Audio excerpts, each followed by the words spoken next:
එක්තරා වගුරු බිමක ගෙම්බන් දෙදෙනෙක් ජීවත් වුණා. ඔන්න ඉතින් ඉතා දිගු කාලයක් වැස්ස නැතුව it's shrinking even ලොකු නියං faster කාලයක් ආවා. මේ නියඟේ හින්දා මේ වගුරු බිම වියලී යාමට පටන් ගත්තා. ඉතින් මේ ගෙම්බෝ දෙන්න තීරණය කළා මේ වගුරු බිම අතහැරලා වෙන තැනක් හොයාගෙන යන්න. ඔන්න පුංචි දුවේ පුතේ මේ ගෙම්බෝ දෙන්න වතුර තියෙන තැනක් හොයාගෙන යද්දි ලොකු ගැඹුරු ලිඳක් තියෙනවා දැක්කා. I wonder how deep ලිඳ it ළඟට ගිය goes. ගෙම්බෝ දෙන්නගෙන් එක ගෙම්බෙක්ට We should ගොඩක් drop something සතුටුයි. in. ඉතින් ඒ ගෙම්බා අනිත් ගෙම්බක කිව්වා යාළුවේ මෙතන තමයි අපිට ගැලපෙනම තැන.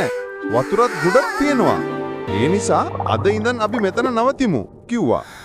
අනිත් ගෙම්බා ගොඩාක් බුද්ධිමත් ඥානවන්ත ගෙම්බෙක්. එයා ටිකක් වෙලා කල්පනා කරලා යාළුවේ වතුර තියෙනවා නම් තමයි. ඒත් මේ ලිඳ ගොඩක් ගැඹුරුයි. කවදා හරි කාලෙක මේ ලිඳත් වතුර හිදුනොත් අපි කොහොමද ගොඩට එන්නේ කියලා අහුවා. ඉතින් ඔන්න එතකොට තමයි අනිත් ගෙම්බටත් ඒ දේ ගැන හිතුනේ. ඉතින් පුංචි දුවේ පුතේ ඒක තමයි අපි කියන්නේ පනින්න පෙර සිතා බලන්න කියලා.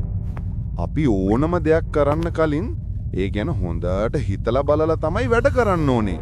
නැත්තම් අපි හැමෝම අමාරුවේ වැටෙනවා.